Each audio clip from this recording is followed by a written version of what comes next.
हो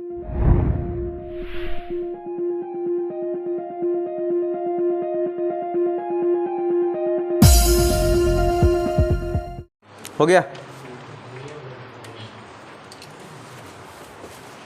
political chapter 2, chapter 1 खत्म हो गया है। शीत युद्ध का दौर, द कोल्ड वॉर एरा समाप्त हुआ है आज। उसी का चैप्टर 2 ध्रुवीयता का अंत, जिसका पार्ट 1 बनेगा आज। ये पॉलिटिकल साइंस का है। देखते हैं इसमें, ये सबसे पहले हेडिंग को समझने की कोशिश करते हैं कि हेडिंग में कहा क्या गया। जैसे मैं पिछली क्लास में थोड़ा सा इसके बारे में छोटा क्लास लिया था, उसमें समझाए थे आपको कि यहाँ पर जो चैप्टर का नाम है, पहले चैप्टर नाम को समझना जरूरी है। उसके बाद जो है चैप्टर का आगे में क्या बात कही गई है उसको जानेंगे। यहाँ पर अगर मैं अंत से देखूँ, अंत से अंत को देखूँ तो लिखा हुआ है अंत। अंत उन्हें सब जानते हैं, ख़त्म हो जाना। कौन ख़त्म होंगे? यहाँ पर बात हो रही है 2 ध्रुवीयता का ख़त्म हो जाना। और 2 ध्रुवीयता हमने पिछले बार भी कहा था कि जैसे आप ग्लोब को चेकआउट करो तो यहाँ और यहाँ पर 2 मिलेंगे ध्रुव, पोल जिसको बोलते, पोल ध्रुव। उस तरह यहाँ विश्व में भी, दुनिया में भी 2 ध्रुव थे। 2 ध्रुव यानी 2 महाशक्तियाँ, एक अमेरिका और एक USSR। ये दोनों महाशक्तियों का अंत क्या होने वाला है, ये दोनों महाशक्तियाँ किस चीज़ में एक दूसरे से लड़ रहे हैं, दोनों महाशक्ति के बीच में कौन कौन सा युद्ध हुआ है, ये सारे बातों को जानकारी यहाँ इसी मिलेंगे। कौन कब आए हैं, ये सब बात इसी में मिलेंगे आपको। तो सबसे पहले मैं बात करूँ इसमें 2 ध्रुवीयता अंत में, तो आपको मैं बहुत अच्छे से बता रखा हूँ कि बर्लिन की दीवार जानना जरूरी है। शॉर्ट में है, जितना बार जानो उतना अच्छा। बर्लिन की दीवार, और बर्लिन दीवार में बताया था, बर्लिन के नाम से आप परिचित हो क्योंकि बर्लिन कुछ दिन पहले इंग्लिश चैप्टर में भी बर्लिन आया हुआ था, द लास्ट लेसन चैप्टर में। तो बर्लिन सबसे पहले आज के बाद आज के समय बात करूं तो बर्लिन जो है जर्मनी की राजधानी है, सबको पता है ये जर्मनी की राजधानी है।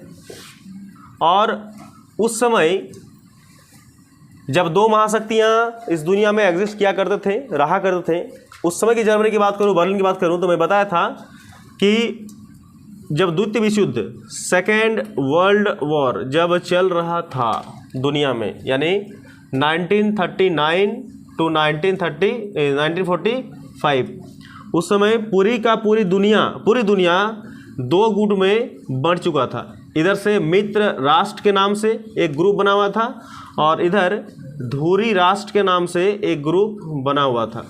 ये सबको अच्छे से पता है, बहुत बार चर्चा किए हैं। मित्र राष्ट्र में 4 देश शामिल थे, जबकि ध्रुव देश में 3 देश शामिल थे। 4 देश में जो मुख्य देश थे, मेजर कंट्रियाज, वो है USA, USSR, UK और फ्रांस। आप लोगों को बोलना नहीं है, हम जानते हैं, आप लोग याद है आपको। और इसके बात करूं तो जर्मनी, जापान और इटली, ये मेजर कंट्रियां थी। और सबको पता है कि सेकेंड वर्ल्ड वॉर में मित्र राष्ट्र विजय घोषित हुए थे और ये पराजय हुए थे, यानी इसको पराजित देश घोषित कर दिया गया था। जिसमें से सबसे पहले जो सरेंडर किया था वो क्या था? जर्मनी, अगेन इटली, और अंत में जो सरेंडर नहीं कर रहे थे, शायद अगर इस पर जो है परमाणु बम गिरा गिरा होता तो ये सरेंडर भी नहीं करते। आज जहाँ पर कहा जाता है कि जिस इंडिया में हो या फिर कहीं भी कंट्रियाँ में हो जहाँ पर अंग्रेज शासन किया करते थे और अंग्रेजी कहा करते थे ना कि हमारे देश का सूरज कभी डूबता नहीं, हो सकता है कि उस समय जापान ये कहा करते कि हमारे देश का सूरज कभी डूबता नहीं है। लेकिन माहौल बदल गया और ये इस पर जो है हमले हुए और पूरी तरह से तबाह हो गए। मैं आपको इसका नेता का नाम बताया था, जर्मनी के नेता का नाम क्या था? हिरोहितो था जापान का, हिरोहितो था जापान का, हिटलर साहब, एडोल्फ हिटलर, और इटली का मुसोलिनी। मैं आपको बताकर रखा है। तो इस प्रकार दोनों जब मतलब युद्ध समाप्त हो गए, तब होते हैं युद्ध समाप्त होने के बाद ये हो गया जीत गए, ये कंट्रियाँ जीत गई, ये कंट्रियाँ पूरी की पूरी तरह से हार गई। मैं हार और जीत का पूरा कहानी आपको बता कर रखा हूँ, कब क्या कैसे हारे थे। इसमें से अब ये दोनों जो हैं, यूके और फ्रांस, ये दोनों का दोनों अब दूसरा युद्ध करने का हालत में नहीं रहा। तीसरा युद्ध इन लोगों ने, यूके और फ्रांस ने अब युद्ध से अपना रिश्ता ही तोड़ दिया कि अब युद्ध हमसे नहीं हो पाएगा, क्योंकि इसने युद्ध में सबसे बड़ी मार झेली थी ये सब कंट्रियाँ, बहुत युद्ध इन लोगों को नुकसान हुआ था। और जो देश जो चालाकी कर रहे थे वो दोनों ये थे, USA और USSR। अब यही दोनों के बीच में होता है कन्फ्लिक्ट, झगड़ा, कि आखिर इतने सारे देशों में हम 2 ही कंट्रियां बचे, अब दोनों में से अब दोनों का ही एग्जाम होना है। मतलब कौन दुनिया में एक ही रहेगा, जंगल में एक शेर कौन रह सकते हैं। अब इसी के बीच में युद्ध होते हैं। तभी होता क्या है, मैं आपको बताया था कि USA ने एक ग्रुप बनाया था जिसका नाम था नाटो, आपको याद होना चाहिए नाटो। 4 अप्रैल 1949 को एक ग्रुप का निर्माण करा था, जिसमें स्टार्टिंग में 12 देश शामिल थे, और नाउ में प्रेजेंट डेट की बात करें तो इसमें 30 देश अभी शामिल है, आपको पता होना चाहिए। और 1955 में USSR के द्वारा भी एक ही ग्रुप का निर्माण करा गया, 1955 में वार्सा, आपको पता होना चाहिए वार्सा, इसके नाम से एक ग्रुप USSR के द्वारा बनाया गया था। नाटो अमेरिका के द्वारा और 2 गुट बनाए गए थे, एक गुट का नाम था SEATO, South East Asian Treaty Organization, और एक था सेंटो, सेंट्रल ट्रीटी ऑर्गेनाइजेशन। मैं बताया था आपको, ये 2 गुट और बनाए गए, लेकिन ये दोनों गुट नहीं चले। लेकिन आज भी दुनिया में जो है, आज की डेट में ये नाटो आज भी चल रहे हैं। ये ग्रुप भी नहीं चला है, ये ग्रुप भी ख़त्म हो गया, तो नाटो आज भी देश में चल रहे हैं। तो इसी बात को लेकर युद्ध हो रहे थे। तभी पूरा का पूरा जो यूरोप था, यूरोप को जो है 2 भागों में बांट दिया गया। किसके द्वारा? सोवियत संघ के द्वारा। सोवियत संघ, याद रखना, सोवियत संघ that is called USSR। USSR के द्वारा पूरा यूरोप को, देखो पूरा दुनिया नहीं बोल रहे हैं हम, यूरोप बोल रहे हैं, पूरा यूरोप को 2 भागों में बांट दिया गया, 2 भागों में सोवियत संघ के द्वारा। सब बात को यहाँ कैच करना आप लोग। सोवियत संघ के द्वारा पूरा का पूरा यूरोप को 2 भागों में बांट दिया गया।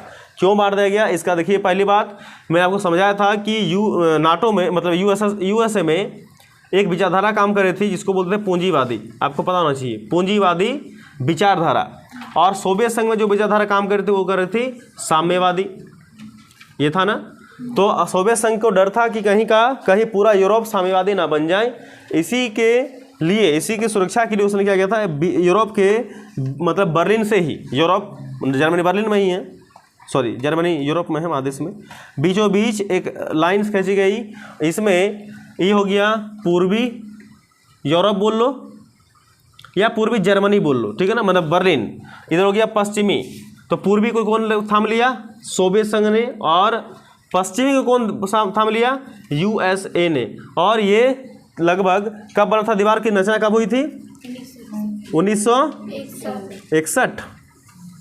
और टूटा कब था? 9 नवंबर 1989। मतलब ये दीवार महज 150 किलोमीटर लंबा था और 28 साल तक ये दीवार चला था। लेकिन जनता को समझ में आया, और पूर्वी जनता के लोगों ने ही, पूर्वी एक क्वेश्चन कल में दिया था लिस्ट में, पूर्वी जनता के लोगों ने ही इस दीवार को क्या कर दिया?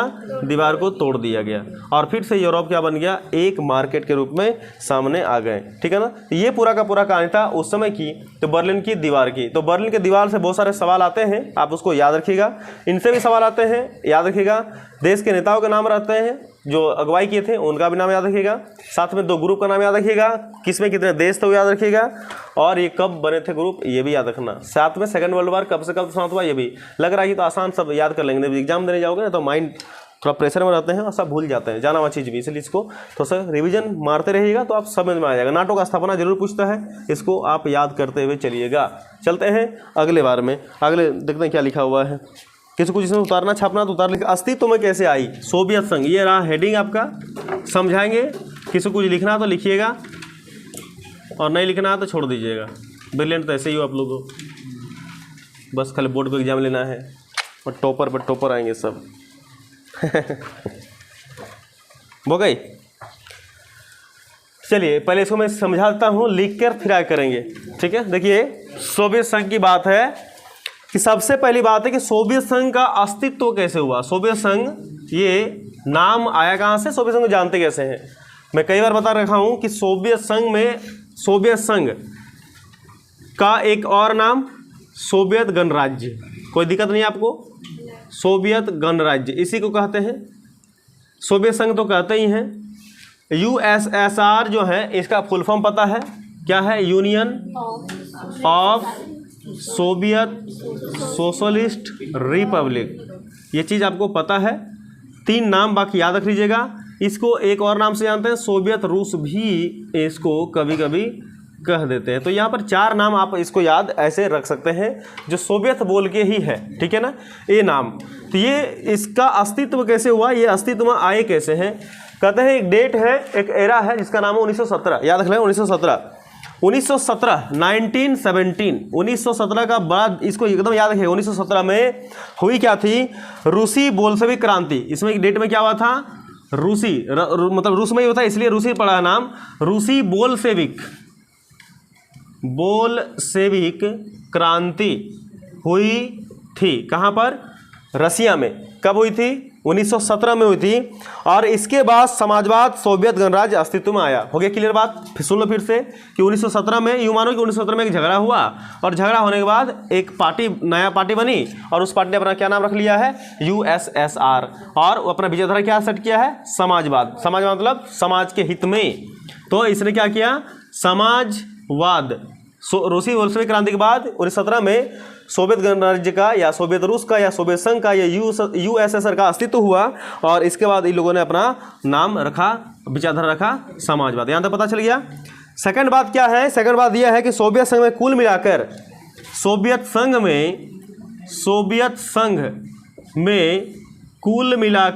कुल मिलाकर कितने देश हैं? सबको पता है 15 देश है।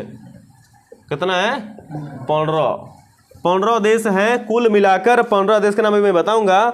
अर्थात 15 देश जो इसमें थे सब अलग अलग थे। 15 देश अलग अलग थे और इन अलग अलग देशों को मिलाकर ही सोवियत संघ का निर्माण करा गया, ठीक है ना। फिर सुनो मेरे बात को।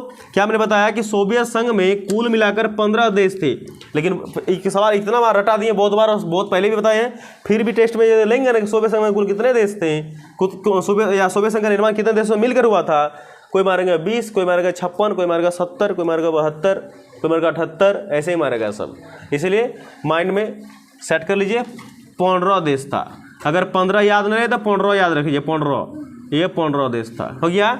और ये 15 देश का एक था, बिल्कुल एक नहीं था, सब अलग अलग पड़े हुए थे।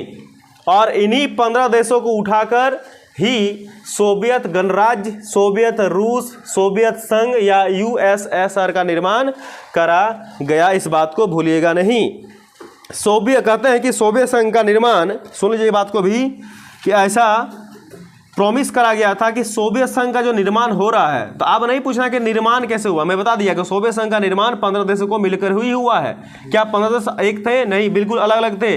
इनको पकड़ कर फिर एक ग्रुप बनाया और ग्रुप के बाद फिर हम लोग को सोवियत संघ का गणराज्य का अस्तित्व आया। फिर कहते हैं कि सोवियत संघ का निर्माण गरीबों के हितों में ध्यान रखते हुए बनाया गया था। याद रखना, सोवियत संघ का जो निर्माण कराया गया था, इसमें कहा गया था कि गरीबों के हितों को, हित मतलब भलाई, गरीबों के हितों को ध्यान में रखकर ये समाजवाद यानी सोवियत गणराज्य की स्थापना कर रहे हैं। इसे समाजवाद और साम्यवाद विचारधारा के अनुसार बनाया गया था। 15 देश मैं आपको बता चुका हूँ, फिर से एक बार शॉर्ट में लिख देते हैं ताकि जो नहीं है उनको भी समझ में आए। 15 देश में पहला देश जो सबसे बड़ा रूप, मेजर कंट्री रूप में जिसको कंसिडर किया जाता था वो था रूस। दूसरा था इसमें यूक्रेन। तीसरे जो थे इसमें जॉर्जिया। चौथा था, इसका सब बताएंगे, देखिए इसका 3 देश 3 अलग अलग थे, मैं उसमें भी बताऊंगा थोड़ी देर में। उसके बाद थे बेलारूस। 5वां नंबर जो था वो था उज्बेकिस्तान। उज्बेकिस्तान। 6ठा नंबर जो था वो था आर्मेनिया। 7वां नंबर जो था वो था अजरबैजान। 8वां नंबर जो कंट्री थी वो था कजाकिस्तान।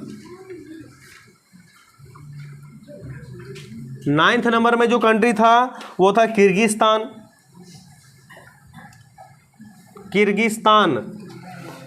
9th। 10th नंबर में जो कंट्री थे वो था मोल्डोवा। 11 नंबर में जो कंट्री था वो था तुर्कमेनिस्तान। 13 नंबर में 12 नंबर में जो कंट्री था वो था तजाकिस्तान,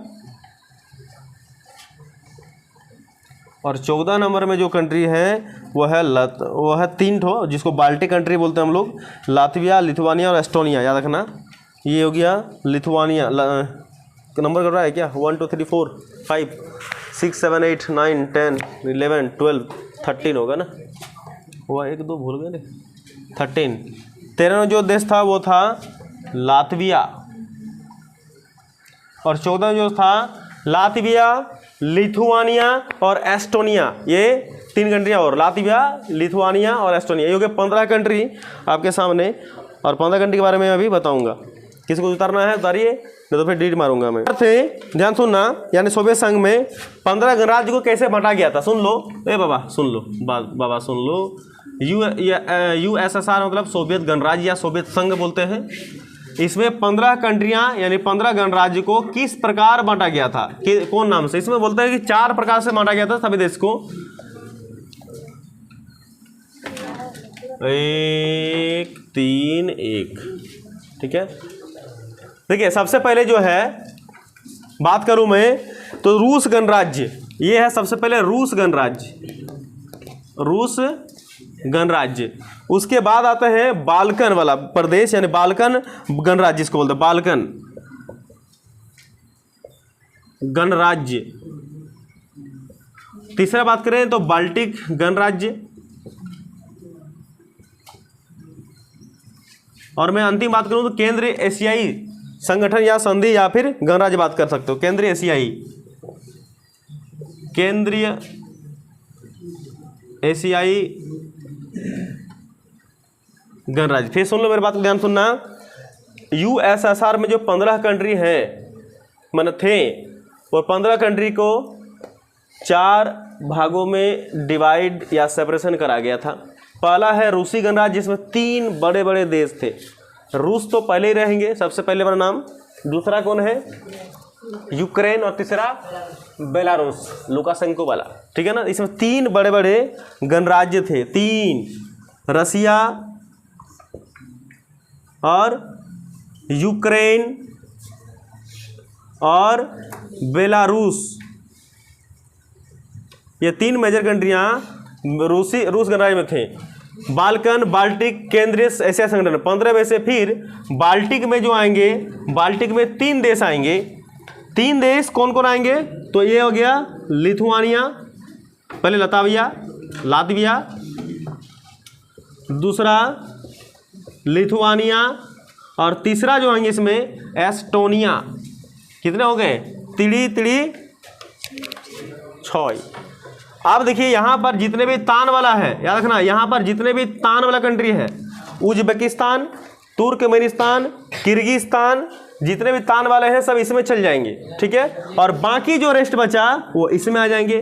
कुल मिलाकर 15 देश का सेपरेशन, ये डिवाइड हो गया, ठीक है ना। आप चाहो तो इसको लिख सकते हो, मेरे पास बोर्ड में जगह नहीं है, नहीं तो फिर मिटा दूंगा, कोई नहीं लिखेगा। जो रूसी गणराज्य है, रूसी गणराज्य, यहाँ पर 3 मेजर कंट्रियां हैं, रूस, यूक्रेन और बेलारूस। एक बार तीनों का तीनों गुस्सा गया, सुन लो, एक बार तीनों गुस्सा गए और गुस्सा में अपने को अलग होने की बात कह डाली। कौन? ये लोग। ग्रुप कितने थे? 3 मतलब 4, इसको लेकर 4, यानी रूसी गणराज्य, बाल्कन गणराज्य, बाल्टिक गणराज्य और केंद्र एशियाई गणराज्य, जिसमें तान वाली कंट्रियां शामिल हुआ करती थी। तो कहते हैं एक बार इन लोगों ने क्या किया कि बात यह है कि सोवियत संघ यानी 1991 में, सुनिए ध्यान सुनना, कि 1991 में 1991, ये डेट आपको पता होना चाहिए, ये डेट पता होना चाहिए। डेट ऑफ बर्थ अब किसी का नहीं है, लेकिन ये डेट में क्या हुआ था कि USSR का विघटन हुआ था। USSR चरमरा के टूट गया था, USSR डिसॉल्व हो गया था। तो 1991 में देश है, तो बोलते हैं कि 1991 में बोरिस एल्त्सिन, याद रखना, बोरिस एल्त्सिन राष्ट्रपति बने, अंतिम राष्ट्रपति। सुन लो मेरे बात को। 1991 में एक व्यक्ति है बोरिस एल्त्सिन, ये जो है 1991 में ही राष्ट्रपति बने, लेकिन अंतिम राष्ट्रपति बने। क्यों अंतिम बने? क्योंकि इसके बाद तो टूट ही गया, इसके बाद तो टूट गया, कहां से रहेंगे वो? अंतिम राष्ट्रपति बने। कह रहे हैं कि साम्यवादी तानाशाही के विरोध और लोकतंत्र के समर्थक थे, याद रखना, ये बड़े अच्छे नेता थे और अच्छे लोग ज़्यादा दिन टिकते नहीं हैं। कह रहे हैं कि ये जो व्यक्ति हैं, ये व्यक्ति लोकतंत्र के समर्थक थे, लोकतंत्र के समर्थक। लेकिन यही व्यक्ति जो था वो तानाशाह के जस्ट ऑपोजिट था। तानाशाह को पसंद नहीं करता था। तानाशाह को इसको अच्छा नहीं, तानाशाह समझते हो ना? तानाशाह मतलब होता है वैसे राजा या वैसे शासक जो अपनी मनमानी करे, जो अपने मनमानी करे और अपने अनुसार कार्य को कराए, जनता का इसमें कोई भी राय नहीं पूछी जाती हो, उसको बोलते तानाशाह वाला शासन। तो यहाँ पर रसिया में वो देख पा रहे थे तानाशाह वाला शासन, तो उनको लग रहा था कि तानाशाह शासन नहीं होना चाहिए, यहाँ पर लोकतंत्र होना चाहिए। तो ये लोकतंत्र के समर्थक बने और तानाशाह शासन के विरुद्ध में ये खड़े रहे। तो इन्होंने 1991 में, सुन लो ध्यान से, कि यही व्यक्ति ने 1991 में क्या किया कि रूस गणराज्य जिसमें आते थे यूक्रेन और बेलारूस भी शामिल था, तो यूक्रेन और बेलारूस के यूएसएसआर से अलग होने की और स्वतंत्र राष्ट्र होने की घोषणा कर दिया। क्या बोला इसने कि हम लोग यूएसएसआर से निकल रहे हैं। कितने देश निकल रहे हैं? रसिया, यूक्रेन और बेलारूस, हम लोग रसिया से निकल रहे हैं। कौन कह दिया? बोरिस एल्त्सिन ने कहा। कब कहा? 1991 में कहा। क्यों कहा? क्योंकि इनको तानाशाह पसंद नहीं था। तो इनको पसंद क्या था? इनको लोकतंत्र के समर्थक थे, लोकतंत्र के साथ बनाना चाहते थे, ठीक है ना? इसीलिए इनको क्या कर दिया, वहाँ से बोला कि हम लोग अब यहाँ से निकल रहे हैं। क्या यहाँ तक बात क्लियर हुआ? आपको समझ में आया? अब यहाँ से निकलने के बाद क्या होते हैं, जब देखिए ध्यान सुनना कि मेजर कंट्रियाँ, जब ये तीनों कंट्रियाँ थीं तो सब कोई के बात कौन करके क्या बात करा रहे, क्या बात कर रहे हो क्लास पर? काय को बात, कौन सी बात ऐसा बात जो समझ में आ रहा है कि कौन घर द्वार की बात हो रहा? बता हमका, फालतू बना ना करो ये सब। जब सामने बता रहे, यहाँ आने में ना हालत खराब, पेट ठटवाए लगेगा तुम लोग का। जो बता रहे हो उसको सुनो ध्यान से, नहीं समझ में आ रहा बार बार बातचीत करो, जाओ बहुत रोड पे मिलेगा बात करने के लिए।